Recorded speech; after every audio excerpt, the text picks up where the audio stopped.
Shalom Aleihim, Bapak Yahweh memberkati saudara sekalian. Pagi ini saya akan melanjutkan berbicara tentang 7 kehilat yang ada di Asia Kecil. Kali ini kita akan pelajari tentang Pergamon. Kalau di dalam kitab suci kita itu ditulis dengan kata Pergamus. Yang benar itu sebetulnya Pergamon ternyata saudara. Ya, namun demikian saya akan bacakan terlebih dahulu ada satu kesaksian dari Faizam di Sabah, Malaysia. Saya akan bacakan. Mungkin saudara masih ingat beberapa waktu yang lalu dia bersaksi melalui hukum law of attraction. Dia mendapatkan mobil. Nah, kali ini bagaimana kesaksiannya? Saya akan bacakan. Sebetulnya ada foto-fotonya, saudara, tetapi saya lupa untuk memasukkan, ya. Tapi saudara dengarkan saja.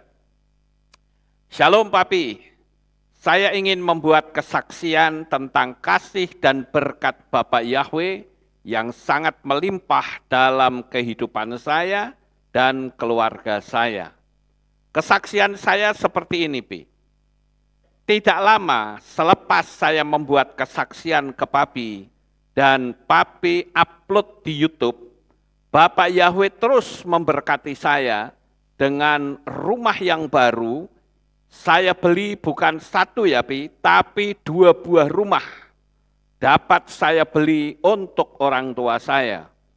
Bukan itu saja, jualan bisnis saya malah naik sangat drastis.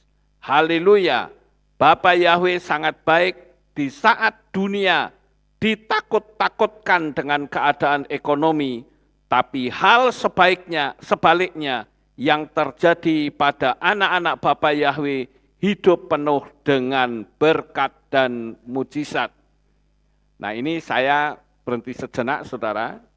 Ini bukti kalau kita sudah mendapatkan mujizat dan mau bersaksi, pasti akan disusul dengan mujizat yang lain.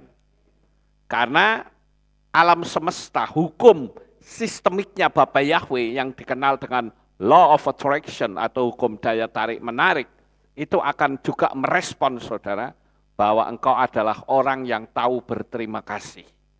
Jadi, kalau Tuhan itu dimuliakan, sekali lagi, hukum law of attraction itu adalah hukum daya tarik menarik ciptaannya Bapak Yahweh sendiri. Yang tidak percaya, it's okay, ya, nikmati ketidakpercayaannya. Tapi kalau saya percaya, Faizam ini dari Sabah, Malaysia, percaya dan berkatnya pun melimpah. Ya, Bapak Ibu. Jadi kalau saudara yang sudah menerima mujizat, silahkan bersaksi, biar nanti Tuhan kirim mujizat-mujizat yang lain. Karena Tuhan itu ingin supaya Dia tunjukkan kedahsyatannya melalui kita. Ya, saya lanjut. Sekali lagi ada foto, tapi saya lupa memasukkannya.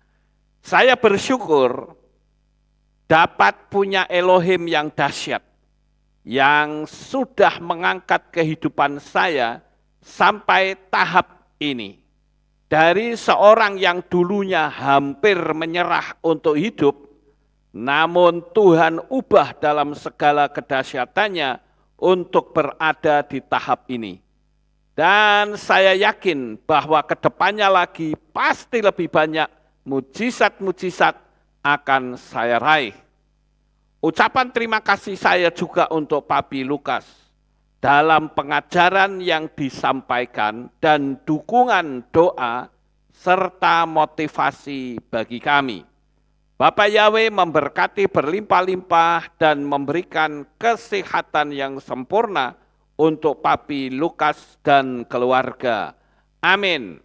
Untuk saudara-saudara seiman yang saya kasihi dalam Yeshua HaMashiach, saya ingin berpesan bahwa saya adalah salah satu bukti nyata bahwa apabila Tuhan bertindak di pihak kita, tidak akan ada kuasa di bumi maupun di langit yang dapat menghalang-halangi daripada pekerjaan Bapa Yahweh untuk kehidupan kita, semuanya pasti terjadi.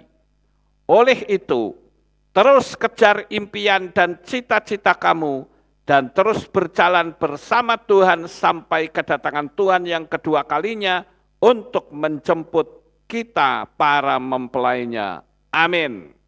Ya, itulah kesaksiannya Bapak Ibu. Dan saya katakan, bersiaplah untuk menerima mujizat yang lain lagi. Haleluya. Nah, sekarang kita akan mempelajari tentang Pergamon. Ada apa di sana? Namun sebelumnya kita akan tonton terlebih dahulu videonya ketika kita ada di Pergamon. Silakan diputar. Kota kerajaannya besar dan mulai besar kan mereka ekspor kertas. Kalau tidak ada ekspor, kemana bisa di bisnis kolektorkan ini itu tidak bisa. Nanti mereka suruh cari kertas baru. Kertas apa? Kertas apa itu? Kertas. Biraz daha ses. Kertas Pergamon itu dari apa? Papirus. Papirus tidak impor, tidak boleh ekspor dari Mesir ke sini karena ini mulai besar-besar kaya. Dari itu orang Mesir takut. Waktu itu mereka blokir kertas papirus dari sini. Dari itu mereka cari sendiri. Namanya Parchment kertas Pergamon. Dari mana? Dari anak kambing muda. Mereka bersihkan, nanti bikin kertas-kertas. Ada di kulitnya, di mereka dijual sana ya. Kulitnya ada jual, itu kertas Pergamon. 191 ya, 151 Oimenes kedua dia lihat tidak ada warisan baik-baik, tidak bisa kasih ke siapa-siapa.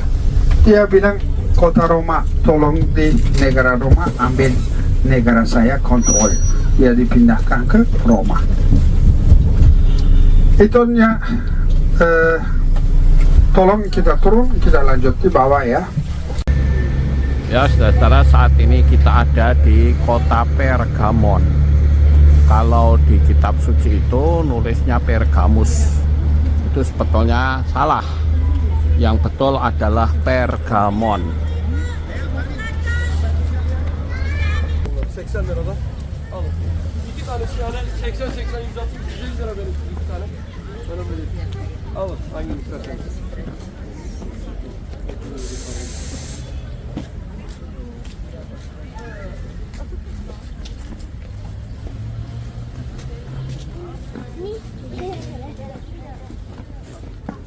Last Supper, Last Supper. Last Supper, Last Supper. Seven Church, Last Supper.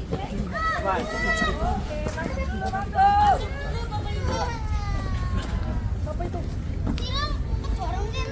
Aku soalnya gitu kok. Orang tanggung jawab lagi. Tinggal lungo. Maksudnya kanannya juga mau jatuh. Nggak boleh kayak gitu. Nazgül kaç yaşındaydı? 7 mi? Tamam gel. Hoş gel. Pesan. Gak usah diputar.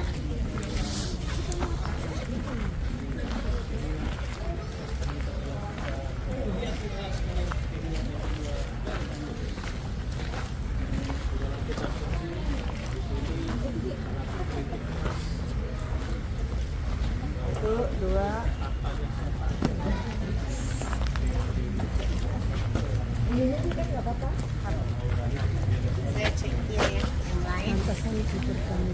Kumpul di sini ya.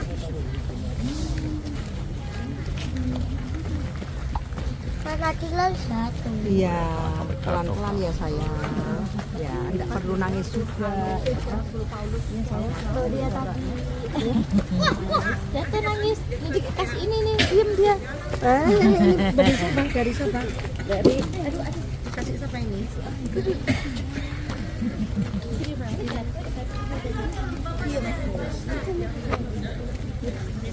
Nangis lagi ya. Oh, iya tadi. Ayo awas, Lena. Özgür. Uğur'a söyle de telefonumu arabada unutmuşsun galiba. Ayo ikut.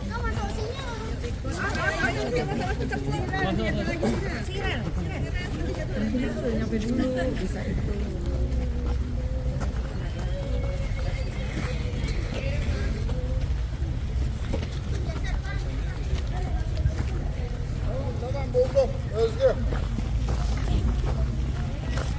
Özgür okey. Yuk.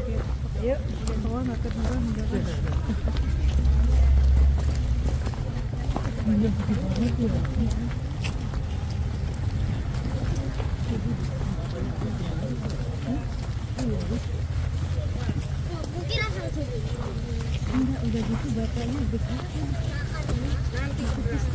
sini.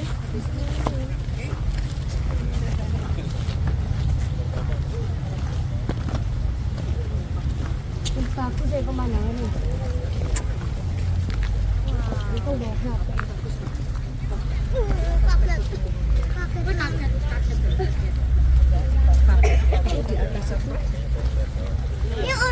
ini rumah zaman dulu ya, Ma. Ini orang zaman dulu. Orang-orang zaman dulu. Orang zaman dulu. Nah, lihat, Ma. Ada kayak kuburan. Pergamon. Bukan, lain. Ayo cepetan.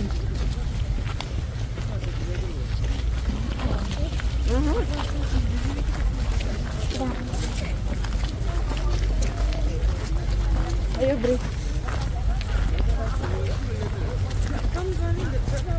Wah, megah ya. Teman itu pengaruh. Cuman kok aurane kok Tahta iblis katanya. setan.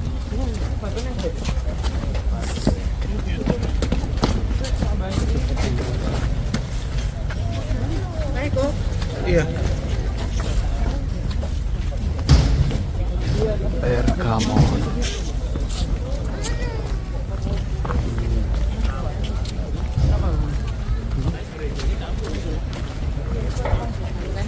Awas kaki awak lah.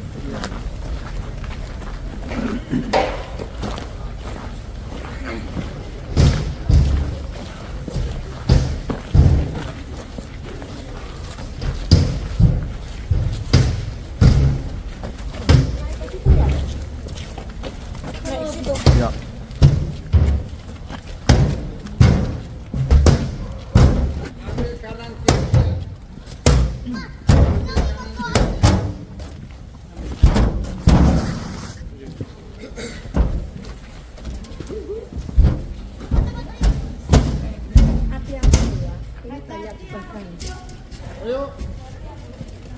Macet.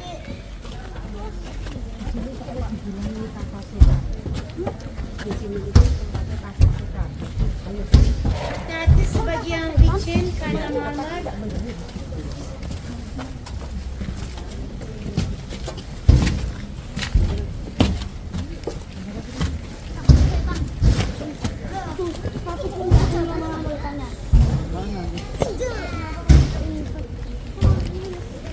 Kalau ambil kanan kiri di kakinya tidak ada suara. Lewatnya begini. Kakinya kanan kiri tidak bikin suara. Kumpul. Kalau lewat begini. Biar tidak ke suara. Kamu malah hindari. Tidak usah kesana-sana kok.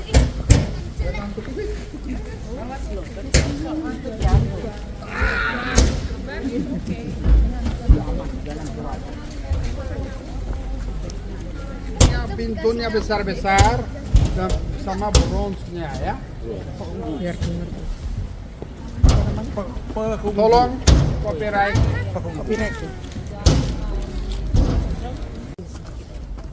Ya, Bapak Ibu Saudara, sekarang saat ini kita ada di Pergamon. Kalau saudara melihat di kitab Gilyahna atau kitab Wahyu, saudara akan menemukan kisah dari tempat ini, yaitu yang disebut dengan tahta setan. Ada satu hal yang cukup menarik dari Pergamon adalah, di jemaat itu adalah, Tuhan itu sempat mengagumi jemaat di Pergamon. Kenapa? Karena dia mempertahankan nama. Perhatikan saudara, sekalipun dia ada di tahta setan, tetapi jemaat Pergamon itu sempat dikagumi oleh Tuhan karena dia mempertahankan nama. Nah, sekarang yang jadi pertanyaan bagi kita adalah, kita memang tidak berada di tahta setan, tetapi kita menyembah nama setan. Ini lebih mengerikan saudara. Nah, oleh karena itulah di zaman akhir ini Tuhan singkapkan siapa nama Tuhan yang sebenarnya. Dia adalah Yahweh Elohim di dalam Adonai Yeshua HaMashiach. Haleluya. Jadi Bapak Ibu Saudara, lebih berbahaya mana? Tempat ini di atas tahta setan, tetapi dia bertahan dengan nama yang benar. Dan kita di tempat yang bukan di tahta setan, tetapi menyembah nama setan. Ini lebih mengerikan sekali saudara. Nah, namun demikian ada satu keberatan di jemaat Pergamon ini adalah karena jemaat ini itu mengikuti polanya Bileam. Saudara tahu Bileam? Ya, Tahu. Bileam ini bukan nabi, saudara, tetapi dia adalah ahli sihir Mesir. Ya. Nah, namun demikian, apa yang bisa kita petik pelajaran di dalam tentang kota ini adalah kita harus bisa bertahan dengan nama yang benar agar kita tetap selamat di dalam Amin. Inilah yang bisa kita petik pelajaran di dalamnya. Kita tadi sudah jalan-jalan, kita lihat tempat ini sangat megah sekali. Dan ini bukan menyangkut masalah sinode, bukan menyangkut masalah agama, bukan menyangkut masalah apapun, tetapi menyangkut keselamatan kita sekalian. Waktu kita di dunia ini sudah tidak lama. Sebentar lagi Yeshua HaMashiach, Sang Mesias kita akan datang untuk yang kedua kali. Oleh karena itu bertahanlah di dalam iman yang benar. Amen. Sehingga kita tidak tersesat. Amin. Ini yang saya bisa sampaikan. Pertahankan iman saudara dengan nama yang benar. Amin. Sebentar ketika kita sampai di Israel nanti, siapa yang menerima nama kudus Bapa Yahweh di dalam Adonai Yeshua HaMashiach, kita akan lakukan baptisan pembaharuan di Kaser El Yahud atau Beit Avara, yang di dalam kitab suci ditulis dengan Beta Bara. Ya, nah oleh karena itu saya ingin bertahan dalam iman. Jangan ikuti apa kata banyak orang, apa kata sinode, tapi ikuti apa kata kitab suci. Amin. Bapak Yahweh memberkati. Haleluya. Haleluya. Ini, hati-hati Lis. Foto bersama. Foto. Oh, di sini aja. Ada di depan sana. Sini aja deh. Pak, hati-hati Pak. Hati-hati Pak. Pas di antara dua gerbang ya. Ya. Coba posisi miring, ambil dari samping. Ini sudah posisi pasti. Saya ambil posisi miring. Ya. Saya ambil posisi miring. Ini mama ada putih ini ya? Ada putih ini. Posisi dari samping atau semua? Sekali lagi ya. Satu, dua, tiga. Oke.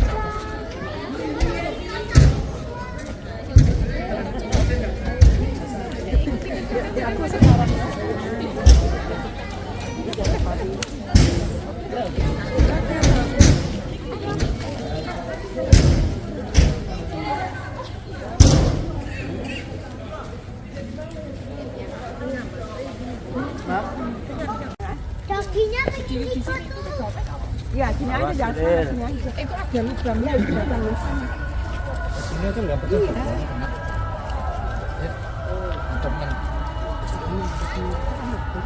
Kenapa tuh ya?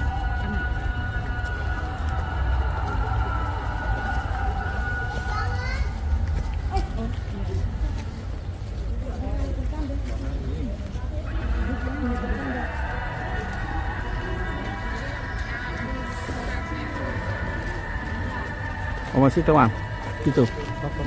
Ngono dewa. Lain nih.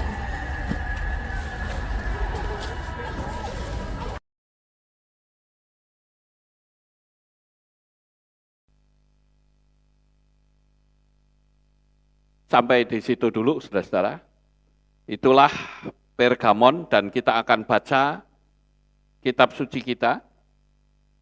Di dalam kitab Gilyahna atau kitab Wahyu, pasal yang kedua, ayat 12 sampai ayat yang ke-17. Kalau saudara yang membawa kitab suci bisa dibaca. Dimulai dari ayat 12. Dan tuliskanlah kepada malaikat kehilat di Pergamus. Ini nama aslinya adalah Pergamon. Ya. Dia yang mempunyai pedang tajam bermata dua, mengatakan hal-hal ini. Aku tahu perbuatanmu, serta tempat di mana engkau tinggal, yaitu tahta setan. Dan engkau tetap memegang namaku, dan engkau tidak menyangkali imanku. Bahkan masa ketika Antipas saksiku yang setia, yang telah dibunuh di hadapanmu di tempat setan tinggal. Namun aku mempunyai beberapa hal terhadap engkau, bahwa di situ engkau memiliki mereka yang memegang pengajaran Bileam, yang mengajarkan kepada Balak untuk memasang sandungan di hadapan anak cucu Israel agar memakan yang dikorbankan kepada berhala dan melakukan percabulan. Demikian pula engkau memiliki mereka yang memegang pengajaran Nikolaus yang aku benci. Bertobatlah, dan jika tidak, aku segera datang kepadamu, dan aku akan berperang melawan mereka dengan pedang dari mulutku. Siapa yang mempunyai telinga, biarlah dia mendengarkan apa yang Roh katakan kepada kehilat-kehilat. Bagi dia yang menang, aku akan memberikan kepadanya makan dari mana yang telah disembunyikan, dan aku akan memberikan batu putih kepadanya, dan pada batu itu tertulis nama yang baru, yang tidak seorang pun mengetahuinya kecuali dia yang menerimanya. Nah, Bapak Ibu yang terkasih, apa yang kita bisa ambil pelajaran dari kehilat Pergamus ini, Bapak Ibu? Ada beberapa hal yang sangat menarik yang bisa kita perhatikan. Jemaat Pergamon itu memiliki nyali yang sangat besar. Karena tempat ibadahnya itu berdampingan dengan tempat pemujaan berhala.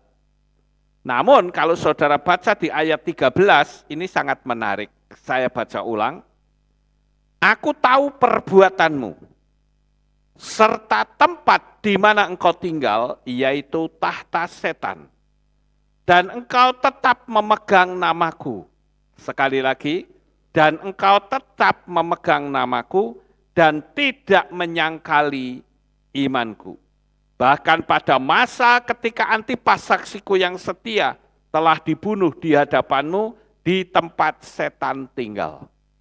Jadi Bapak Ibu, untuk mempertahankan nama orang-orang Pergamon ini termasuk nyalinya luar biasa besar. Karena ada seseorang yang bernama Antipas, itu dibunuh di depan mereka. Disuruh menyangkali. Tetapi mereka tidak peduli. Mereka tetap setia. Dan inilah yang Tuhan inginkan dari kita, Bapak Ibu. Tadi di narasi, di video saya katakan, mereka tinggal di tahta setan, tapi mereka tidak mau menyembah setan. Ini kebalikan, kita tidak ada di tahta setan, tapi panggil-panggil nama setan. Ngeri nggak saudara? Kalau diomongin ngamuk. Nah ini parah saudara. Nah di situ ada sesuatu hal di ayat 14 yang harus kita kritisi. Di ayat 14 dikatakan, namun aku mempunyai beberapa hal terhadap engkau, bahwa di situ engkau memiliki mereka yang yang memegang pengajaran Bileam, yang mengajarkan kepada Balak untuk memasang sandungan di hadapan anak cucu Israel agar memakan yang dikorbankan kepada berhala dan melakukan percabulan. Nah, apa sebetulnya yang disebut dengan pengajaran Bileam ini, saudara? Lalu kalau kita melihat, di sini ada hal yang cukup menarik. Karena apa? Karena pengajaran Bileam ini menjadi batu sandungan. Ada dua, pengajaran Bileam dan pengajaran Nikolaus. Nah, saya akan bahas tentang apa itu pengajaran Nikolaus, saudara.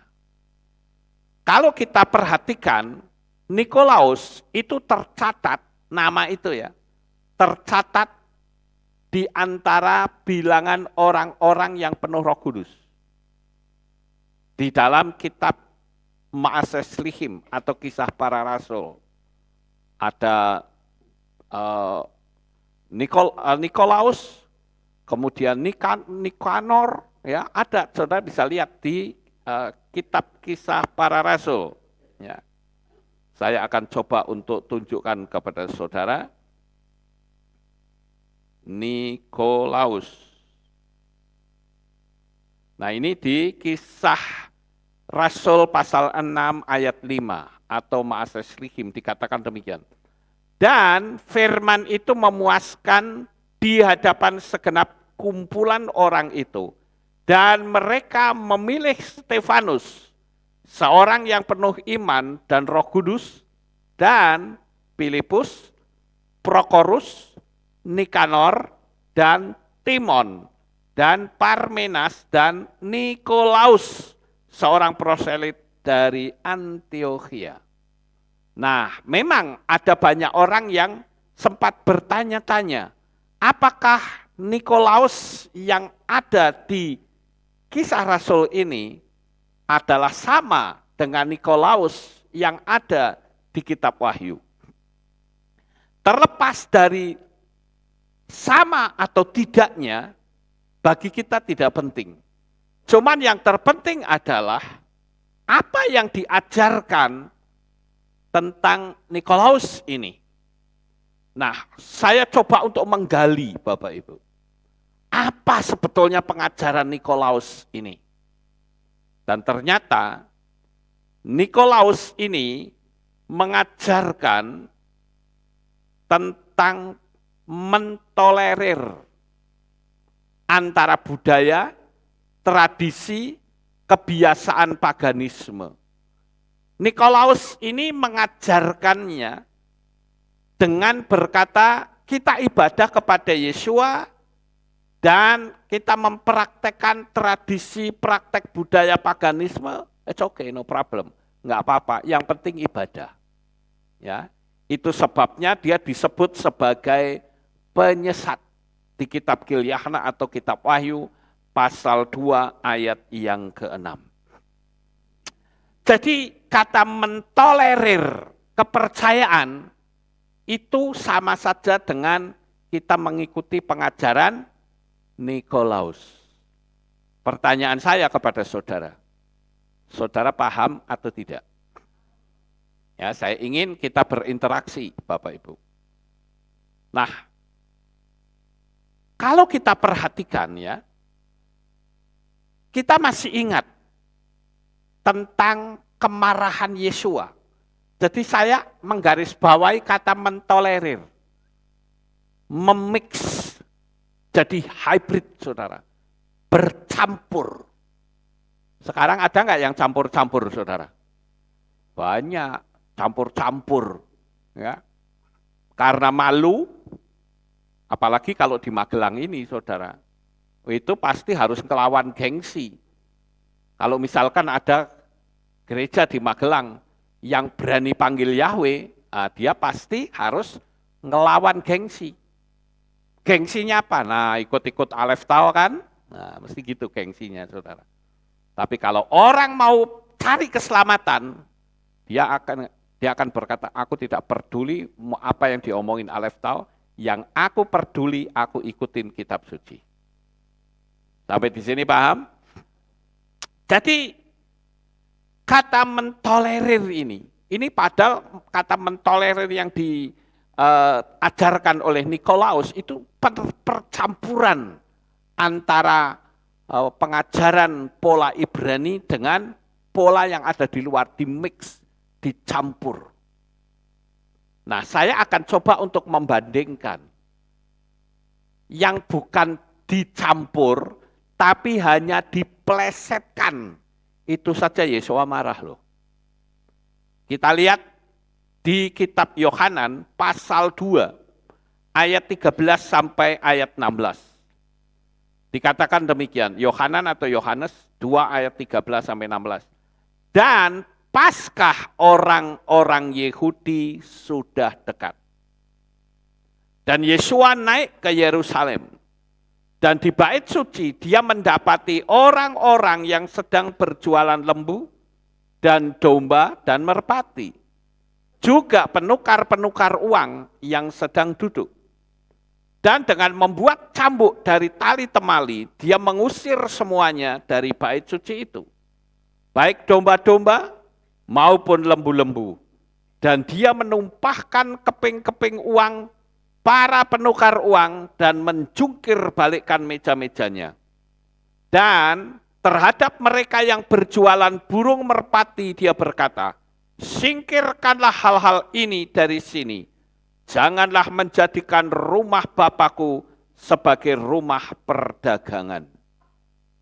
Nah ini ya pernah ada orang yang sempat negur saya dulu, saudara-saudara. Ya ini kalau orang nggak paham ya jadi melenceng ya.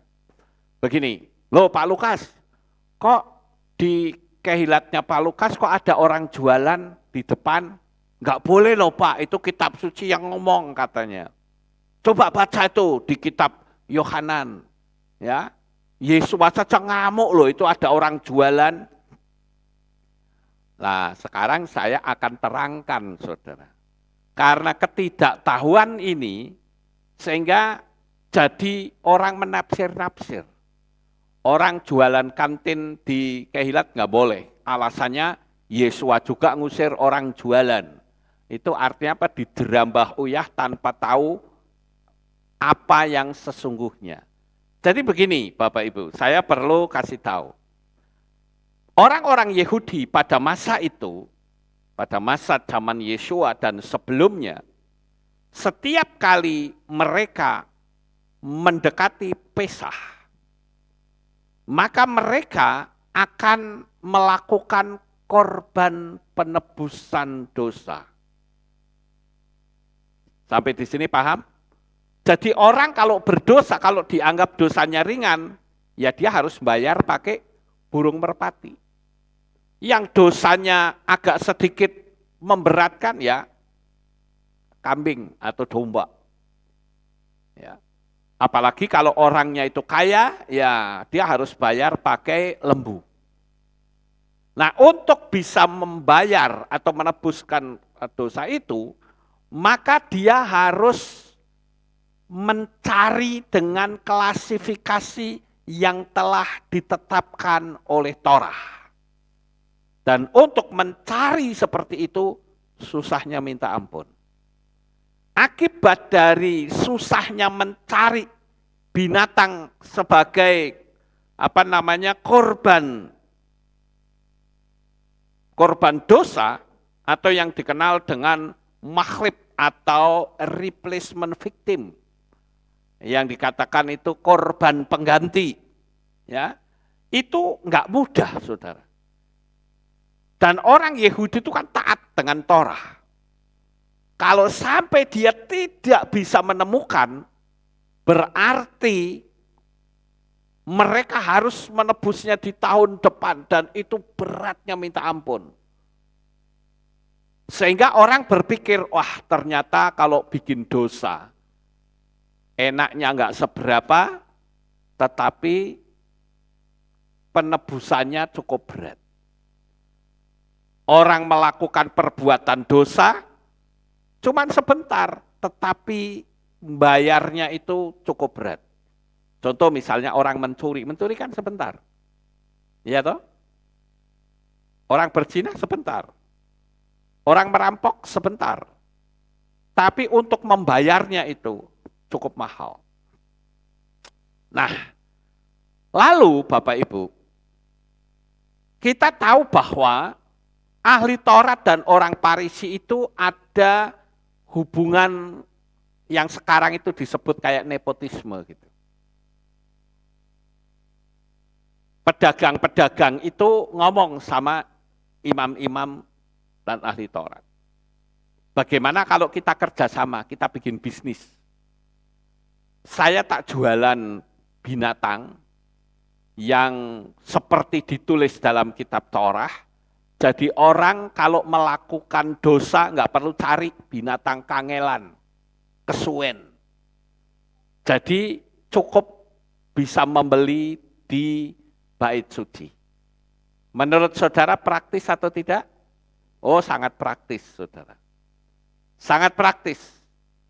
Jadi ini adalah upaya untuk meringankan agar orang tidak perlu cari domba, tidak perlu cari lembu dan burung merpati. Enggak perlu. Kenapa? Karena di bait suci sudah tersedia. Kira-kira saudara paham enggak? Ya. Jadi orang itu kalau melakukan pencarian binatang untuk yang disebut dengan menebus orang dari dosa, itu enggak perlu susah-susah. Nah, ternyata saudara, dengan pola seperti ini, Yeshua tidak setuju. Apalagi untuk membeli, itu tidak semudah orang membalik telapak tangan. Kenapa? Saudara tidak bisa membeli dari duit yang keluar dari kantong saudara. Enggak boleh. Saudara harus melakukan penukaran uang yang dikenal dengan uang kudus atau uang yang kosher yang sudah ditentukan oleh imam-imam. Jadi misalnya saudara punya uang 100.000, aku tak buat beli burung merpati. Saudara keluarnya uang bukan 100.000, bisa saja 120, bisa saja 150, karena uang saudara yang dari kantong enggak sah. Itu harus ditukar dengan uang kudus terlebih dahulu. Nah, uang kudus itu ya tentu saja lebih mahal. Sehingga setelah nanti dipakai, dia dapat uang kudus, nanti uang kudusnya itu dipakai untuk membeli binatang-binatang tersebut. Nah, sampai di sini paham nggak kronologisnya, saudara? Paham ya? Nah, di situ Yeshua tidak bisa menerima. Yeshua marah. Ini apa-apaan ini? Artinya apa? Dengan adanya penukar uang, adanya penjualan lembu, kemudian domba dan burung merpati, orang bukannya segan dengan dosa, malah orang semakin banyak melakukan dosa. Karena apa? Karena gampang, aku berbuat dosa, yang penting duit. Nanti gampang beli di bait suci, semua sudah tersedia.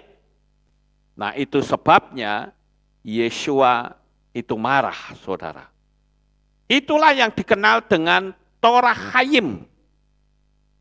Kenapa Yeshua yang menggantikan lembu, domba, dan burung merpati? Digantikan oleh dirinya sendiri. Karena dia mati di atas kayu salib dengan berkata, sudah selesai. Artinya, penebusan manusia dari dosa itu sudah diselesaikan secara tuntas oleh Yeshua. Bukan lagi menggunakan darah binatang, tetapi menggunakan darahnya sendiri. Kalau dengan darah binatang, maka tiap-tiap tahun harus diperbaharui. Juga nanti di perayaan Yom Kippur, juga begitu saudara. Tetapi dengan matinya Yeshua, maka cukup satu kali sampai dunia ini kiamat. Jadi akhirnya Yeshua mempermudah manusia untuk bisa mendapatkan keselamatan hanya melalui percaya kepada Yeshua HaMashiach. Yang tidak lain adalah Bapa Yahweh sendiri yang turun ke dalam dunia ini. Nah, saya kembali lagi berbicara tentang mentolerir ini, saudara. Saya mau tanya kepada saudara sekalian, perayaan Sintianya kapan? Kemarin. Ya. Kemarin tuh saya banyak mendapatkan ucapan, ya, Sintiun Kyonghi katanya. Terus apalagi gitu ya, Sinien Kuala apa-apa gitu, saya nggak tahu saudara. Ya, tapi gambarnya selalu gambar naga. Ya, kenapa gambar naga? Karena menurut penanggalan Cina, tahun ini adalah tahun naga kayu, saudara. Dan menurut iman kita, ini adalah tahun yang sangat berbahaya. Hati-hati ya Bapak Ibu. Si naga itu, yang dikenal dengan si ular tua, sekarang sedang berusaha untuk memecah belah. Baik memecah belah pekerjaan Tuhan, memecah belah keluarga, memecah belah apa saja yang ada unity di situ.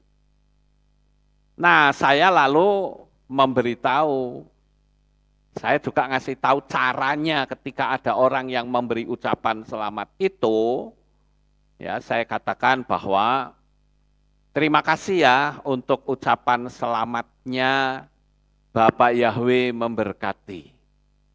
Namun demikian, nah ini saya sambung saudara, saya tidak merayakan Sintia. Kenapa? Karena hari raya Imlek itu adalah hari raya keagamaan. Kenapa kok disebut keagamaan? Karena ada latar belakang kepercayaan. Bahwa perayaan Imlek itu adalah tentang penyambutan Dewa Dapur Ciao Kun Kong. Kembali turun dari surga loka setelah ketemu dengan Sang Tien atau penguasa langit. Nah, kalau orang-orang Tionghoa, saudara-saudara, mereka biasanya yang memelihara leluhur akan memiliki dewa dapur yang bernama Ciao Kun Kong. Nah, kenapa di perayaan Sintia itu selalu ada kue ranjang, madu? Untuk apa, saudara? Nah, ceritanya sebelum Sintia itu mereka harus mengolesi mulut dari dewa dapur itu dengan madu. Dan di situ ada buah-buahan yang manis-manis. Tujuannya adalah ketika Dewa Dapur Ciao Kun Kong itu pergi ke surga loka, nanti di sana akan memberikan laporan yang manis-manis kepada Sang Tien. Sehingga nanti sang penguasa langit itu akan memberkati, akan melimpahkan rezeki yang besar. Kalau kita tidak memperlakukan dewa dapur itu dengan baik, maka ketika dia kembali ke surga loka, maka dia akan memberikan laporan yang buruk dan akibatnya kita bisa jauh dari rezeki. Nah, kemudian ketika pulang, itu datang kembali ke bumi, masuk ke rumah, ya, itu bertepatan dengan musim semi tiba. Dan itu disambut dengan meriah, itulah yang dikenal dengan Tahun Baru Imlek. Orang nggak tahu kisah ini, saudara. Apalagi dulu ketika saya masih di Comal, Bapak pendeta saya setiap sintia pasti di mimbar. Saudara-saudara, saya mengucapkan Sin Chun Kyong Hee, sojai kabeh jemaate, saudara. Loh, saya bilang ini kok begini ya? Saya orangnya vokal. Dan saya tegur Pak pendeta saya. Saya bilang, Om, sebetulnya kita orang-orang Kristen itu kan tidak perlu merayakan ini, karena ini kan alamnya beda, alam dewa. Kita juga enggak kenal siapa itu Chiao Kun Kong. Kita juga tidak kenal itu siapa yang bernama Tien. Yang kita kenal itu ya Tuhan, yang kita sembah. Waktu itu masih nama Yunani Arab. Tapi sekarang kita sudah mengenal nama yang benar, yaitu Bapak Yahweh di dalam Adonai Yeshua HaMashiach. Wah, si omnya marah, saudara Pak Pendeta ini. Sehingga ya melalui seperti itu, dia pikir, ini Lukas ini cukup vokal di sini ya. Jadi isinya mengkritik tok gitu. Sehingga dengan berbagai macam cara akhirnya saya dipindah ke Magelang, saudara. Nah, itulah ceritanya kayak begitu. Sehingga saya pindah ke Magelang. Karena saya kan sudah jadi pendeta pembantu waktu itu. Jadi bisa dikirim kemanapun. Kebetulan di Magelang ada, ya tentu dikirim ke sini mereka jadi lega, saudara. Karena nggak akan ada kritikan lagi. Nah, ini mix percampuran. Jadi disebut sebagai agama hybrid, saudara. Percampuran antara budaya, ya, tradisi dan kebiasaan paganisme. Dan saya katakan bahwa kita tidak boleh mencampur apa yang dari luar dibawa masuk ke dalam.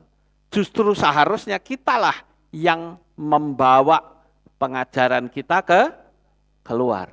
Harusnya begitu, Bapak Ibu. Nah, ini termasuk ajaran Nikolaus. Ya. Nah, pernah ada orang ya, saya cerita tentang kematian Yesua yang menggenapi Torah, menyempurnakan. Yang tadinya harus menyembelih domba, menyembelih lembu, sekarang nggak perlu lagi. Karena sudah digantikan oleh darah Yesua yang sangat sempurna. Orang di luar sana tanya sama saya begini, menurut Pak Lukas, siapa yang mencabut nyawa Yesua saat dia di kayu salib? Nah, coba saya pengen menguji. Menurut saudara, itu siapa yang mencabut nyawa Yesua? Siapa? Tidak ada, ya bagus. Wah, pintar-pintar ya, jemaat Aleph tahu. Ya. Enggak ada, saudara-saudara. Karena Yesua tidak pernah ditulis dalam kitab suci kita, ada sosok yang mencabut nyawa. Tidak, karena dia menyerahkan nyawanya. Kalau dia tidak menyerahkan nyawanya, enggak akan mati, saudara. Lawang dia itu Bapak Yahweh sendiri kok. Bapak Yahweh ketika putus hubungan dengan manusia karena manusia itu melakukan dosa, tebusannya itu mahal, yaitu dengan darah yang suci, darah yang tak bercacat celah. Nah, sekarang pertanyaannya, manusia siapa yang suci? Manusia siapa yang tidak bisa berbuat dosa? keturunan Adam dan Hawa itu sudah cacat hukum, saudara. Tidak bisa untuk menyelamatkan dengan darahnya. Nabi siapapun di atas muka bumi tidak ada yang bisa menyelamatkan manusia. Kenapa? Karena mereka adalah keturunan manusia yang berdosa. Saudara bisa menemukan dalam kitab suci kita, ada begitu banyak nabi, bahkan yang terkenal sampai yang tidak terkenal, tapi darahnya tidak bisa untuk mengganti penebusan melalui binatang tadi. Mungkin orang akan bertanya lebih kritis lagi, loh Pak, kenapa kok penebusan pada zaman Torah itu pakai binatang? Karena makhluk yang tidak berdosa itu ya binatang. Tidak pernah saudara melihat kambing gelut sama kambing seruduk-serudukan. Ya, seruduk-serudukan. Ada yang mati lalu kambingnya minta ampun sama Tuhan, ada? Enggak akan ada. Karena kambing itu hanya 2 dimensi, tubuh dan jiwa saja, enggak punya roh, saudara. Tubuh dan jiwa itu pun hanya naluri. Beda dengan manusia. Tubuh jiwa, di dalam jiwa itu ada pikiran, perasaan, dan kemauan. Kalau kambing atau binatang yang lain itu hanya naluri. Nalurinya ingin bersetubuh di jalanan pun oke dijalankan. Tapi kalau manusia mikir karena logikanya. Aku bersetubuh di jalanan, wah ya malu, betul nggak Bapak Ibu? Nah itu artinya apa? Beda antara binatang dan manusia. Makanya binatang itu tidak berdosa, karena tidak punya roh. Namun akankah penebusan ini terus-menerus dilakukan tiap tahun sekali? Tidak. Yesualah yang menyempurnakan. Kenapa? Karena itu inisiatif dari Bapak Yahweh sendiri. Sang pencipta alam jagat raya. Manusia ini harus diselamatkan dengan darah yang suci. Tapi pertanyaannya darahnya siapa? Enggak ada yang bisa. Yang suci itu ya hanya Bapak Yahweh sang pencipta. Sedangkan yang harus dibayar dengan darah yang suci adalah manusia. Maka tidak ada cara lain. Sang pencipta yang maha sempurna itu menjadi manusia. Sehingga ketika dia menjadi manusia, maka yang terjadi adalah manusia yang sempurna tanpa cacat celah, tanpa dosa. Tangan Yesua tidak pernah berlumuran darah. Artinya, Yesua tidak pernah membunuh satu manusia pun. Itulah yang dikatakan penebusan yang sangat sempurna atas keselamatan manusia. Oleh karena itu bagi saudara yang percaya kepada Bapa Yahweh di dalam Adonai Yeshua HaMashiach, maka ketika kita mati, kita sudah dipastikan masuk ke Syamaim, negeri cahaya. Karena di sana tidak ada lagi istilah semoga. Semoga arwahnya diterima di sisi Tuhan. Enggak ada itu semoga. Mudah-mudahan. Itu kan belum pasti, saudara. Kalau kita, siapa yang percaya kepada Bapa Yahweh di dalam Adonai Yeshua HaMashiach, sudah dipastikan mendapatkan keselamatan. Siapapun saudara yang mengikuti streaming ini, dimanapun engkau berada, saudara punya masalah besar yang dimiliki oleh semua manusia di atas muka bumi, yaitu apa? Cepat atau lambat, saudara pasti akan mati. Orang sesakti apapun tetap pasti mati. Cuman sekarang yang jadi masalah adalah ketika mati, kehidupan di balik kematian itu kita ada di mana?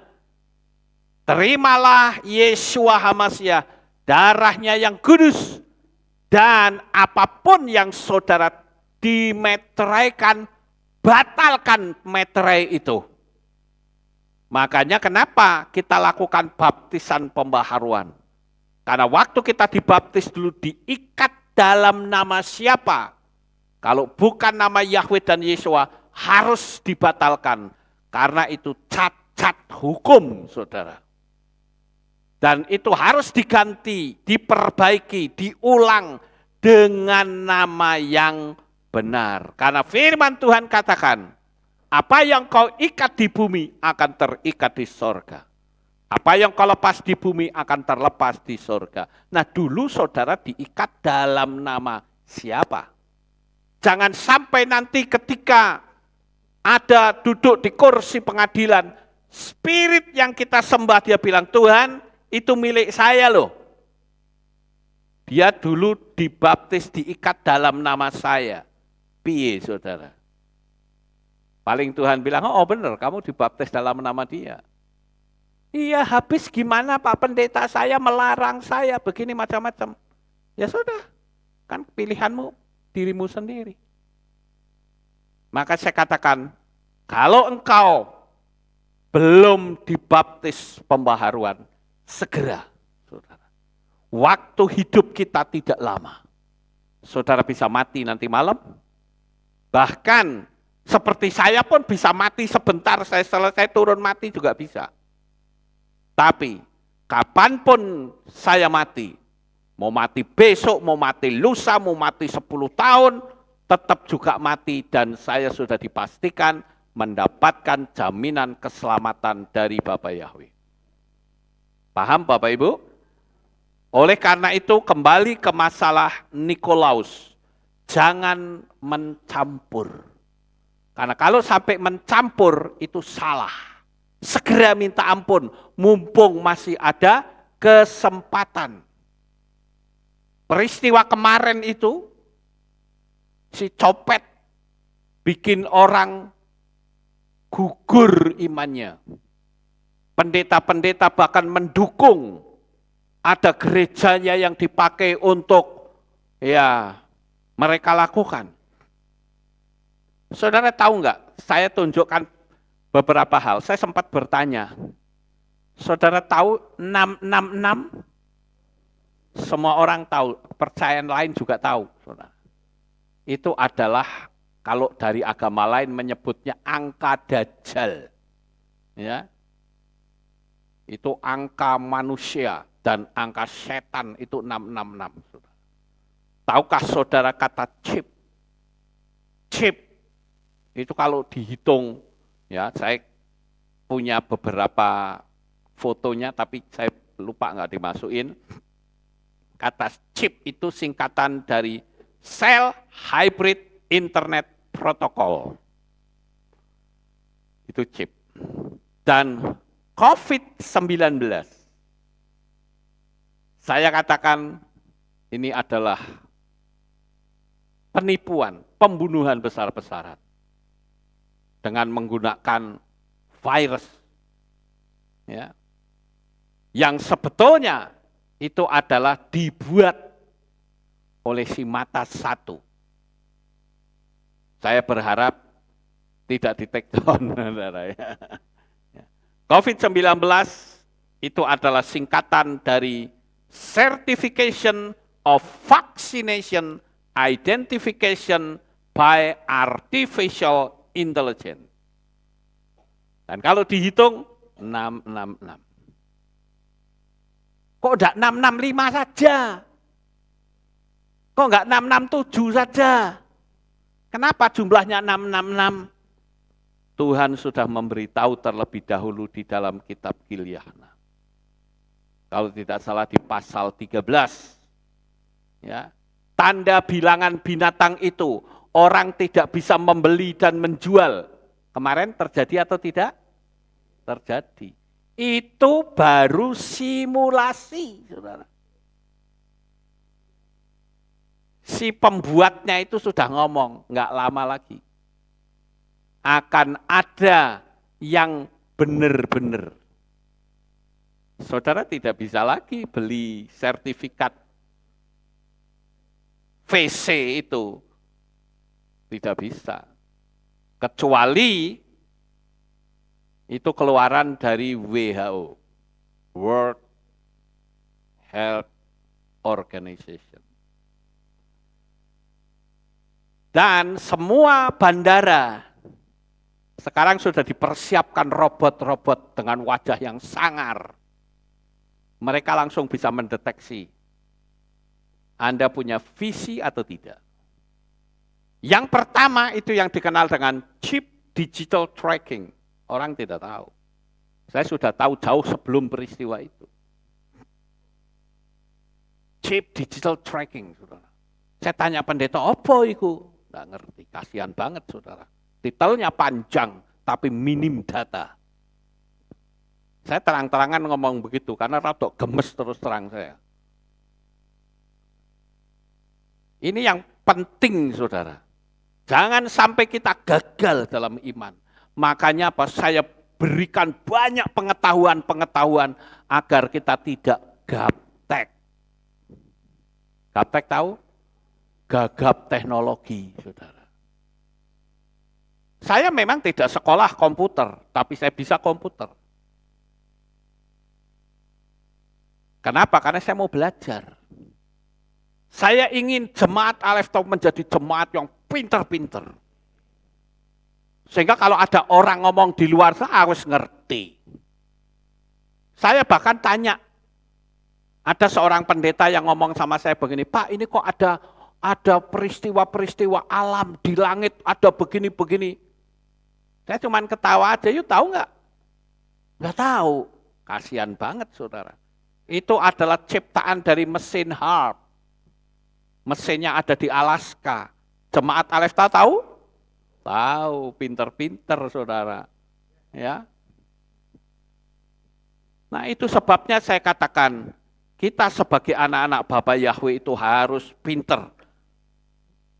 Jangan mau digoblokin, saudara. Dan ditakut-takutin, jangan mau.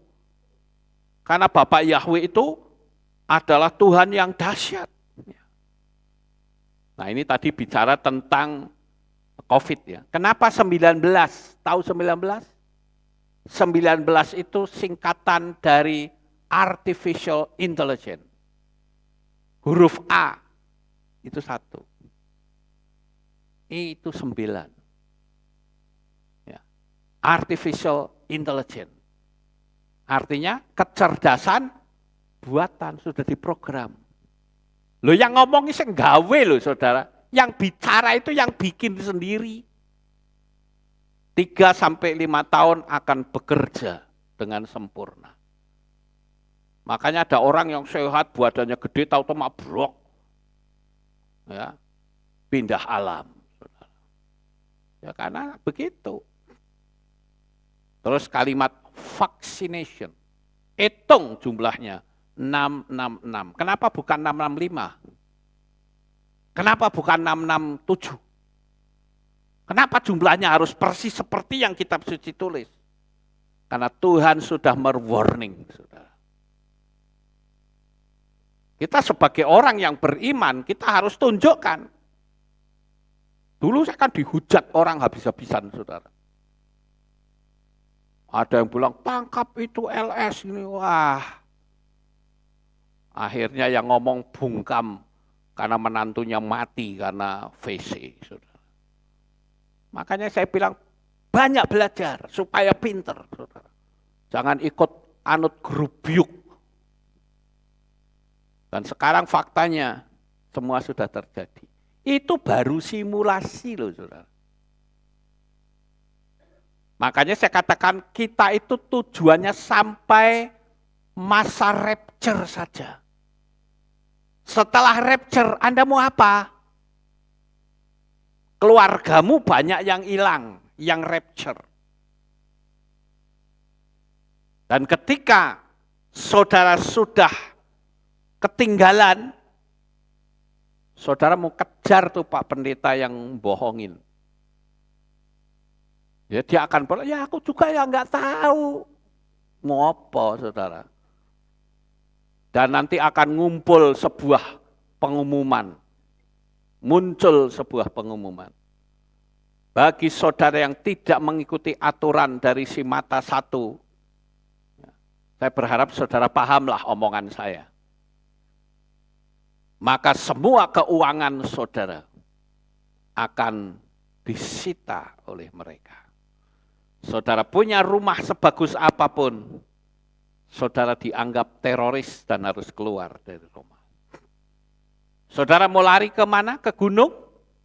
Ditangkap bisa. Karena dalam tubuhmu sudah ada tracking. Tinggal di tracker, saudara mau lari kemana? Kena, saudara. Makanya saya katakan mau lari sampai ke lubang tikus sekalipun akan ketahuan. Kita harus punya mental yang kuat. Kita punya tubuh, kita punya kuasa atas tubuh kita, bukan mereka. Amin. Ya. Nah, itulah sebabnya saya katakan kita harus selalu melihat bagaimana kekayaan dan hikmat yang sangat luar biasa. Saya akan tunjukkan yang lain. Perhatikan ucapan Yesua di dalam kitab Matius atau Matius 10 ayat 34 sampai 35. Dia datang untuk memisahkan antara orang tua dengan anak. Antara saudara dengan yang lain. Ini yang ngomong Yesus sendiri loh. Aku datang bukan membawa damai, tapi pedang yang akan memisahkan. Sekarang terbukti bukan? Orang yang tadinya baiknya luar biasa, karena memanggil nama Yahweh langsung dipisah. Kita malah dimusuhi, dianggap sesat. Kadang saya bingung, Anda tahu nggak yang dimaksud sesat itu bagaimana? Sesat itu artinya tidak bisa kembali ke rumah, itu sesat. Lah kita kan justru mau kembali ke rumah. Kok lucu saudara? Tapi ya sudahlah, memang mereka bisanya seperti itulah, suruh bagaimana lagi. Ya. Nah sekarang saudara, kita akan lihat yang berikutnya. Yaitu tentang Bileam. Tadi yang pertama adalah Nikolaus. Nikolaus itu artinya mencampur. Ya, pengajaran Nikolaus itu nama orang, itu pengajarannya mencampur, dicampur. Jadi hybrid, saudara. Sekarang kan ada mobil hybrid, ya kan? Pakai bensin oke, pakai gas juga oke. Sekarang ditambah lagi, pakai listrik juga oke, saudara. Dipermudah. Saya sudah berkali-kali menayangkan teknologi yang ada, dan saya yakin saudara tidak ketinggalan zaman. Ya. Tapi kita akan selalu update tentang apa yang sedang terjadi saat ini. Nah kalau saudara lihat di dalam kitab Bamidbar, dia adalah seorang ahli sihir. Kita kembali ke yang namanya siapa? Bileam, saudara. Siapakah Bileam ini sebenarnya? Bileam adalah seorang ahli Mesir, ahli sihir Mesir, yang waktu itu diperintahkan oleh Balak, Raja Moab, untuk mengutuki bangsa Israel. Moab dan bangsa-bangsa lain tidak pernah menang ngelawan Israel. Tetapi Balak ngerti, aku kalah secara fisik, tak hancurkan secara roh.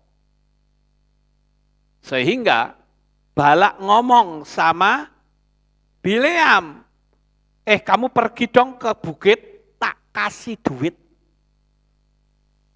Sebetulnya pertama Bileam itu nolak, saudara. Karena Bileam itu tahu. Dan saya perlu kasih penjelasan, ini kenapa ya Bileam kok bisa sampai dikenal oleh Balak, Raja Moab. Artinya, kemampuan Bileam itu sudah kelas internasional. Paham saudara? Karena dia kan hanya ahli Mesir, ahli sihir di Mesir. Kenapa sampai orang Moab juga bisa tahu, orang-orang di tempat lain bisa tahu? Artinya perbuatan atau kemampuan Bileam ini sudah sempat kedengaran sampai keluar negeri. Ini tingkat sihirnya sudah tingkat internasional. Dan saya katakan kemampuan dari Bileam adalah apa yang dia ucapkan itu jadi. Kalau Bileam mengucapkan berkat sama orang, orang itu hidupnya diberkati. Tapi kalau Bileam mengutuk, maka kutukan itu pun jadi. Nah, Balak itu tahu, saudara. Wah, ini kesempatan nih. Suruh aja Bileam naik ke atas bukit, Israel yang sedang kemah di bawah, kutukin saja. Dan ternyata Bileam menolak waktu itu. Lalu apakah Raja Moab atau si Balak ini menyerah? Tidak. Dia panggil orang-orang yang lebih terhormat, kedudukannya tinggi. Didatangkan untuk Bileam, saudara, untuk ngasih duit. Sebetulnya Bileam itu menolak. Ya, saya akan bacakan ya supaya saudara paham. Di dalam kitab Bemidbar pasal 25 ayat 1 sampai 5. Ya. Dan ayat 31 sampai 31 ayat 16 ya. Kita baca di pasal 25 terlebih dahulu. Dan Israel tinggal di Sitim, dan bangsa itu mulai berbuat lacur dengan anak-anak perempuan Moab. Dan mereka mengajak bangsa itu kepada korban ilah-ilah mereka. Dan bangsa itu makan serta sujud kepada ilah-ilah mereka. Dan Israel menggabungkan dirinya kepada Baal Peor. Maka menyalalah murka Yahwe kepada Israel. Dan berfirmanlah Yahwe kepada Mose, ambillah semua pemimpin bangsa itu dan gantunglah mereka di hadapan Yahwe menghadap matahari, supaya nyala murka Yahwe surut dari Israel. Dan berkatalah Mose kepada hakim-hakim Israel, haruslah kamu masing-masing membunuh mereka yang telah menggabungkan diri kepada Baal Peor. Loh, ini ada kasus lagi, saudara, yang juga adalah merupakan lanjutan dari Bileam ketika dia gagal mengutuki Israel. Ya, bagaimanapun namanya juga manusia, kalau lihat duit itu motone hijau, saudara-saudara. Ya. Sehingga ya sudah, aku gagal kan ngutuki Israel, tak kasih nasihat. Yaitu apa? Pakai pola yang kedua. Kamu ya kumpulkan perempuan-perempuan cantik untuk deketi orang Israel. Ya. Jadi kalau saudara membaca di dalam pasal 25 ayat 1 sampai 5, kita kurang jelas apa sih penyebabnya yang bikin Bapak Yahwe marah dan Israel jadi kacau. Tapi kalau saudara membaca di pasal 31 ayat 16, maka di situ ketahuan penyebabnya juga adalah si Bileam ini, saudara. Dikatakan, lihatlah mereka atas nasihat Bileam. Sekali lagi, atas nasihat Bileam. Mereka telah menjadikan Bani Israel melakukan pengkhianatan kepada Yahwe dan perkara Peor, dan terjadilah pembantaian di antara umat Yahwe. Bileam gagal mengutuk Israel, tapi Bileam memberi nasihat kepada Raja Moab untuk melakukan strategi menjebak Israel dengan menyuruh perempuan-perempuan Moab menggoda orang-orang Israel dan melibatkan mereka dengan perkawinan dan penyembahan berhala. Wow, ini hybrid lagi, campur lagi, saudara. Perkawinan antara orang percaya dengan orang yang penyembah berhala. Menyesatkan Israel dengan makanan yang juga dipersembahkan kepada berhala dan berbuat zina. Jadi yang dimaksud dengan ajaran Bileam adalah menawarkan kompromi antara kekudusan dengan kenajisan. Mencampur antara kudus dan najis akan disebut dengan ajaran Bileam dan saat ini sedang marak. Pertama muncul nama besar Bapak Yahweh, ternyata tidak semudah orang membalik telapak tangan. Semua menolak. Bapak-bapak pendeta yang katanya titelnya panjang juga menolak sampai nggak ngerti itu nama Bapak Yahweh. Ya. Kalau dia ngerti, wah takut dipecat. Tidak berani melangkah dengan iman. Kemudian dengan berjalannya waktu akhirnya mereka mengakui. Tapi karena mulutnya sudah terlanjur mengatakan sesat, ya malu-malu cari amannya ya. Lakukan percampuran sama seperti Bileam. Mau panggil ono juga boleh, mau panggil ini juga boleh. Sama saja. Sopo sih ngomong sama saja? Bapak Yahweh enggak bilang sama saja. Nama itu menyangkut pribadi. Enggak bisa disebut sama. Paham Bapak Ibu? Jadi mencampur dua nama itu jelas kenajisan di hadapan Tuhan. Ya. Nah, Bileam ini juga memberikan pendidikan bahwa Tuhan itu bersedia, berkenan. Kenapa? Karena Tuhan kan tahu hati manusia. Kan sering begitu kan? Allah panggil apa saja boleh. Tuhan itu kan tahu hati manusia. Kenapa sih selalu ngomongnya begitu? Kenapa kok kita nggak ngerteni hatinya Tuhan? Maunya dipahami diri terus. Tuhan ngomong apa? Campur-campur. Lah nek campur enak saudara. Nek pengajaran campuran itu yang berbahaya. Kedaulatan atas bangsa Israel bagi Bapak Yahweh diinjak-injak oleh ajaran Bileam. Dan anehnya orang Israel mau menurut Bapak Ibu. Raja Moab yang bernama Balak, saya merenung kok bisa ya raja ini berhubungan dengan Bileam. Karena Bileam itu adalah ahli sihir yang cukup terkenal di Mesir dan kiprahnya dalam dunia gelapnya itu sudah tingkat internasional, saudara. Nah, Bileam bisa dikenal oleh Balak. Artinya apa? Perbuatan dia itu sampai dikenal ke mancanegara. Sekarang pertanyaannya saudara adalah, apakah yang kita lakukan itu sudah dikenal di mancanegara?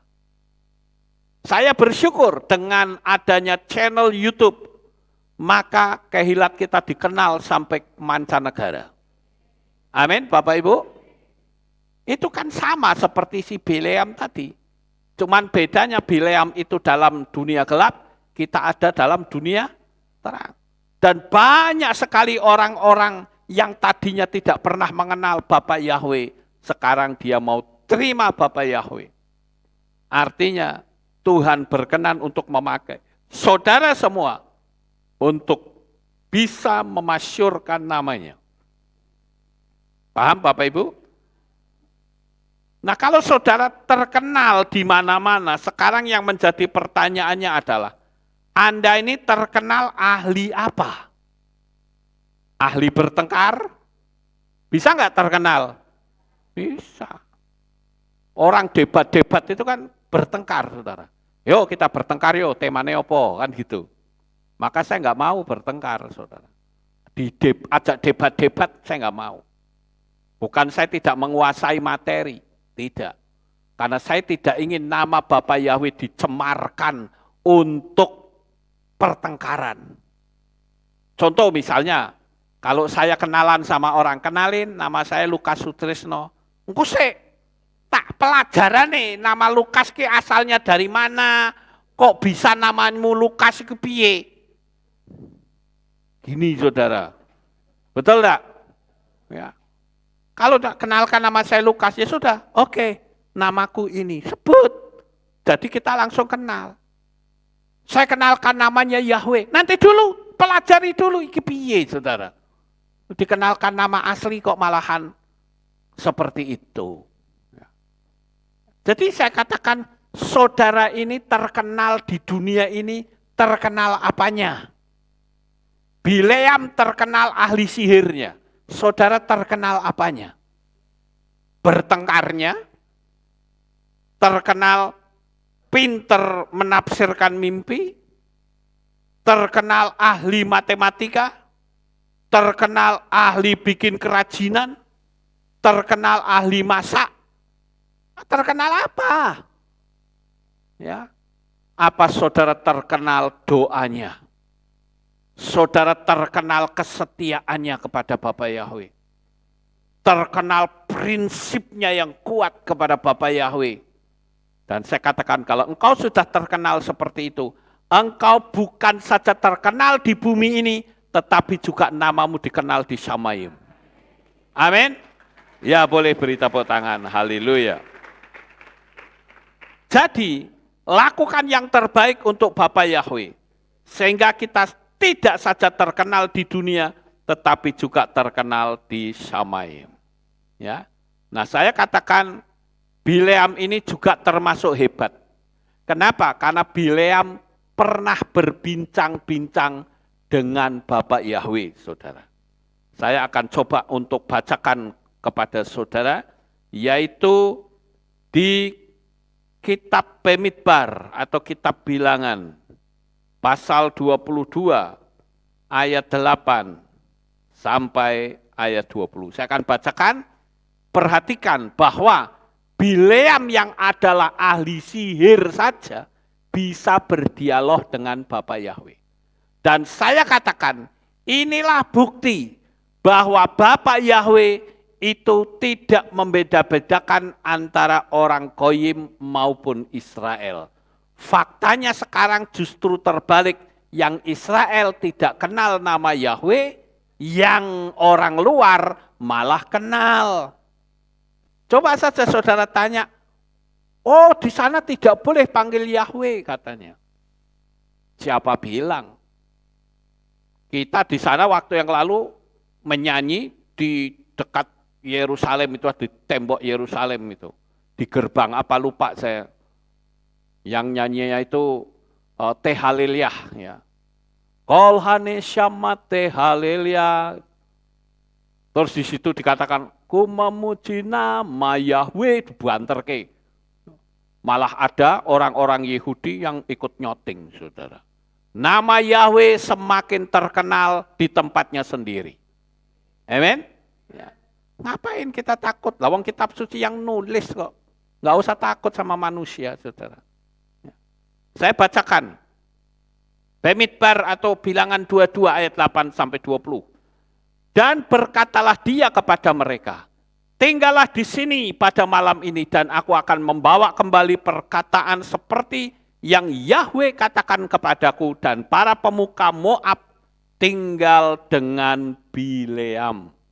Dan Elohim datang kepada Bileam. Perhatikan, Elohim datang kepada Bileam dan berkata, siapakah orang-orang yang bersamamu ini? Dan Bileam berkata kepada Elohim, Balak anak Zippor raja Moab mengirim utusan kepadaku. Lihatlah, ada bangsa yang keluar dari Mesir dan mereka menutupi permukaan bumi. Datanglah sekarang, serapahlah mereka bagiku. Semoga aku mampu untuk berperang dengan mereka dan menghalau mereka. Dan berfirmanlah Elohim kepada Bileam, saudara. Janganlah engkau pergi bersama mereka, dan janganlah engkau mengutuk bangsa itu, karena mereka diberkati. Ini Bileam sudah di warning sama Tuhan ya. Ojo sekali-kali kamu ngutuk Israel. Kalau kamu ngutuk, kamu akan kena kutuk. Ya, makanya kita memberkati Israel, bukan mengutuk. Amin. Itu perintah kitab suci yang tidak bisa kita langgar. hanya karena manusia-manusia yang tidak paham akan firman Tuhan, saudara.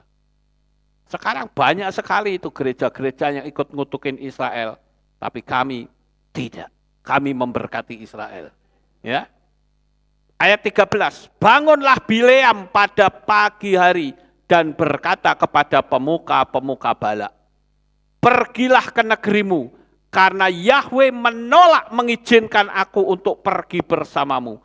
Dan bangkitlah para pemuka Moab dan pergi kepada Balak dan berkata, Bileam menolak untuk datang bersama kami. Lalu apa yang dikatakan oleh Balak? Dan Balak menambah lagi dengan mengirim pemuka-pemuka lebih banyak dan lebih terhormat daripada mereka. Wah, ini dipancing jiwanya, saudara. Supaya Bileam menerima Balak, karena apa? Yang datang orang-orang terhormat. Dan mereka datang kepada Bileam dan berkata kepadanya, beginilah Balak anak Zipur mengatakan, aku mohon janganlah engkau membiarkan apapun menghalangi engkau datang kepadaku. Karena aku akan memberikan upah yang sangat besar. Dan semua yang engkau katakan kepadaku akan aku lakukan. Karena itu datanglah, serapahlah bangsa itu bagiku. Dan Bileam menjawab dan berkata kepada pelayan-pelayan Balak, walaupun Balak memberikan kepadaku rumahnya penuh emas dan perak, aku tidak mampu untuk melanggar perintah Yahweh Elohimku untuk melakukan yang kecil atau yang besar. Namun sekarang aku mohon, tinggallah kamu juga di sini malam hari, dan biarlah aku mengetahui apa yang akan dilakukan Yahweh lagi dengan berfirman kepadaku. Dan datanglah Elohim kepada Bileam malam itu dan berkata kepadanya, jika orang-orang itu telah datang kepadamu untuk memanggilmu, bangunlah, pergilah bersama mereka, dan hanya kata-kata yang aku katakan kepadamu yang harus engkau lakukan. Ada hal yang menarik di sini, menurut saudara apa? Bileam yang tadinya adalah ahli sihir mengakui Bapak Yahweh dikatakan Elohimku. Hebat enggak Bapak Ibu? Saya bacakan ulang. Ayat 18. Dan Bileam menjawab dan berkata kepada pelayan-pelayan Balak, walaupun Balak memberikan kepadaku rumahnya penuh emas dan perak, aku tidak mampu untuk melanggar perintah Yahweh Elohimku untuk melakukan yang kecil atau besar. Ini adalah reaksi orang yang sudah melihat Yahweh, saudara. Tapi kalau ada orang yang ngaku, aku pernah melihat Yahweh, di surga hanya ada nama Yahweh dan Yeshua, tapi giliran di dunia ini faktanya dia tidak panggil Yahweh, ditanya Yahweh hanya untuk diri sendiri. Saya ragu terus terang saja, saudara. Apakah benar dia sudah ketemu Bapak Yahweh? Kalau dia sudah ketemu Bapak Yahweh, nyalinya ribuan kali dari nyali saya. Paham enggak, saudara? Lah dia sudah melihat langsung kok, melihat kemuliaannya kok. Betul enggak, saudara? Masa begitu sudah di bumi, wah panggil nama lain lagi. Apa enggak hati Bapak Yahweh tercabik-cabik coba? Ya, paham enggak Bapak Ibu? Lah saya ini sampai hari ini loh belum pernah ketemu Bapak Yahweh. Yang namanya Bapak Yahweh itu kemuliaannya seperti apa secara langsung? Belum pernah. Tapi untuk membuat saya menyangkali dia, mustahil. Karena bagi saya, nyawa saya sudah ada dalam tangan Bapak Yahweh. Hidup matiku ada di dalam tangannya yang maha ajaib. Oleh karena itu, pegang prinsip yang kuat. Sekalipun kita tidak melihat atau belum melihat, tapi percaya, itulah yang namanya iman. Bukan seperti Thomas, lihat dulu baru percaya. Kita nggak perlu lihat, tapi kita percaya, karena nanti akan tiba saatnya kita akan melihat muka dengan muka. Raja di atas segala raja yang kita muliakan. Amin. Jadi di sini sebenarnya sudah menunjukkan bahwa penyebutan nama Yahweh itu bisa dipanggil oleh bangsa manapun.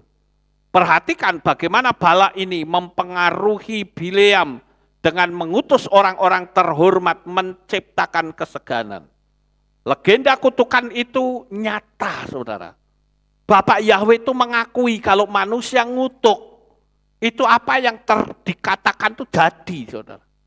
Dunia sekular juga kenal, bukan? Di Indonesia lah, nggak usah jauh-jauh. Mungkin saudara kenal dengan kutukan Malin Kundang. Sekalipun itu hanya sebuah cerita legenda, itu membuktikan bahwa ucapan kalimat kutuk itu bisa jadi kenyataan. Paham Bapak Ibu?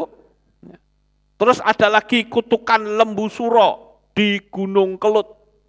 Itu juga membuktikan bahwa orang-orang percaya kalimat kutuk itu berbahaya. Kemudian ada lagi kutuk Loro Jonggrang, kutukan Badaong dari Maluku, banyak sekali. Kalau saudara mau cari di dunia internet akan ketemu. Begitu banyak kutukan-kutukan, sekalipun itu sebuah legenda atau kenyataan, faktanya kalau orang tua ngutuk anak, miskin kamu, miskin betul. Ya Bapak Ibu, jadi hati-hati mulut kita. Saya sering mengatakan kalau emosimu sedang diaduk-aduk, itu kesempatan untuk kamu mengucapkan hal-hal yang besar. Dan apa yang kau ucapkan pasti jadi. Jadi jaga mulut saudara. Kalau orang emosi menghadapi sesuatu yang tidak nyaman, mulutnya biasanya apa? Kotor. Dan mulut yang kotor itu akan jadi pada diri sendiri. Hati-hati. Kalau saya minta saudara untuk mengucapkan kalimat-kalimat yang dahsyat, saudara mau enggak? Benar mau. Nah sekarang saya akan ajak kita latihan saudara. Saya kasih kesempatan sebentar, saudara mikir. Apa yang akan aku ucapkan kalimat-kalimat berkat. Sekarang saya kasih aba-aba, 1, 2, 3, saudara ucapkan kalimat berkat untuk diri sendiri. Ya, sudah siap? Tak suruh latihan. Saudara yang ada di rumah juga ayo ucapkan kalimat berkat untuk dirimu sendiri. Saya kasih contoh misalnya. Saya percaya Bapa Yahweh menjadikan aku sebagai orang yang kaya raya. Terima kasih Tuhan aku menjadi orang yang berhikmat. Terima kasih Tuhan aku kaya raya. Mau saudara lakukan? Ayo sekarang saya kasih aba-aba, kita latihan. Ucapkan itu untuk diri sendiri. Saya akan diam, saya pengen dengar suara saudara. Jangan gerendem, jangan ngomong di hati, bersuara. Oke? Siap? Saya hitung 3 kali, saudara ngomong untuk diri sendiri, saya pengen dengar. 1, 2, 3.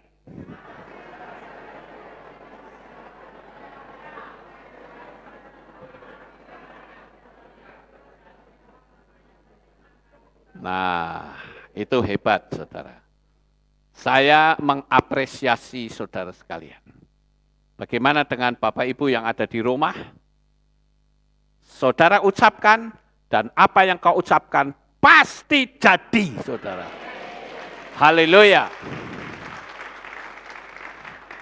Sukses besar untuk saudara. Bapak Yahweh memberkati. Haleluya. Kita tunduk kepala dan kita akan berdoa. Kami mengucapkan terima kasih dan syukur kepadamu ya Bapa. Pada saat pagi hari ini kami telah mendengarkan renungan firman-Mu. Biarlah apa yang kami renungkan boleh jadi dalam kehidupan kami. Sehingga hidup kami menjadi semakin diberkati oleh Bapa Yahweh. Dan Tuhan menyatakan mujizatnya yang luar biasa.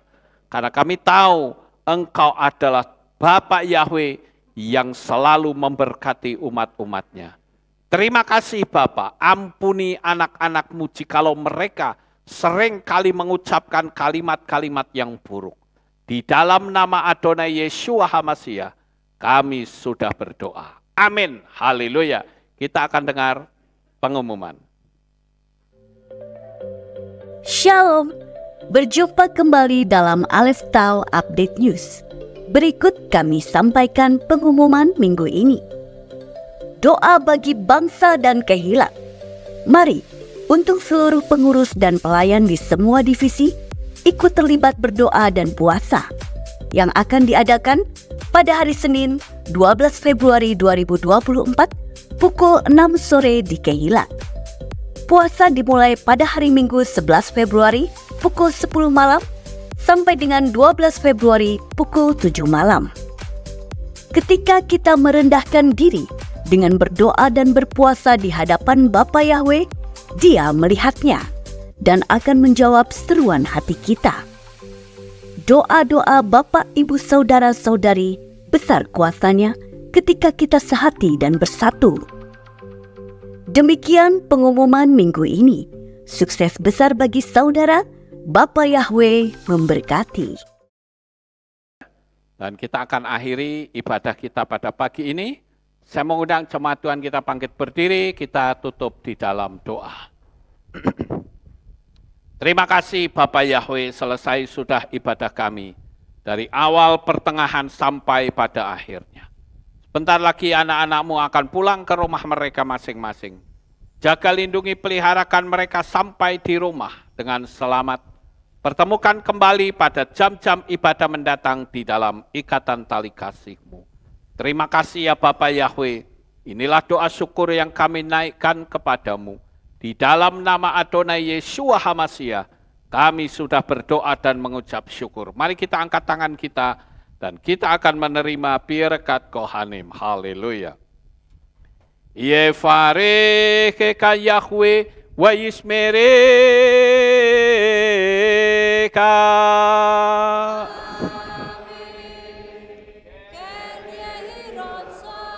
Yair Yahweh panau eleka wihuneka.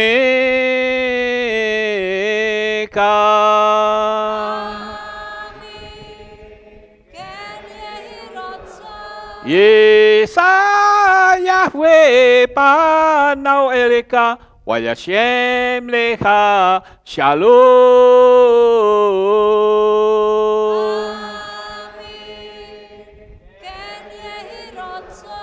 Baruk atabair ufaruk atabasareh. Engkau akan diberkati di kota dan kau akan diberkati di ladang. Baruk peripit neka ufriat matka ufri fahem teka syikar ala peka wa esterot soneka. Diberkatilah buah kandunganmu, diberkati hasil bumimu, diberkati hasil ternakmu, anak-anak lembumu dan anak-anak dombamu. Baruk tanah kaum isyarteka, diberkatilah bakulmu dan tempat adonanmu. Baruk ata baboy kau faruk ata betseteka, dan kau akan diberkati pada waktu kau masuk dan kau akan diberkati pada waktu kau keluar. Baruk ata Yahweh Elohenu melek haolam besem Yeshua HaMashiach Ruach HaKodesh kile olam faed. Kami sudah berdoa dan mengucap syukur. Haleluya.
beraktivitas. Bapak Yahweh memberkati selalu. Amin. Kuasa. Terima kasih atas kehadiran Bapak Ibu Saudara sekalian dalam ibadah bersama kami di Kehilat Alef Tau Magelang. Doa saya Bapak Yahweh memberkati dengan kesehatan yang sempurna, damai sejahtera dan berkat materi yang semakin melimpah. Kami menunggu kembali kehadiran Bapak Ibu Saudara sekalian pada jam yang tersedia. Hari Sabat jam 5 pagi, hari Minggu jam 6 pagi, hari Rabu jam 6 sore. Siap sedialah sebagai mempelai Hamasiah untuk menyambut kehadiran mempelai pria kita yaitu Adonai Yeshua Hamasiah di awan-awan yang permai. Amen lehitraot. Shalom, sampai jumpa kembali.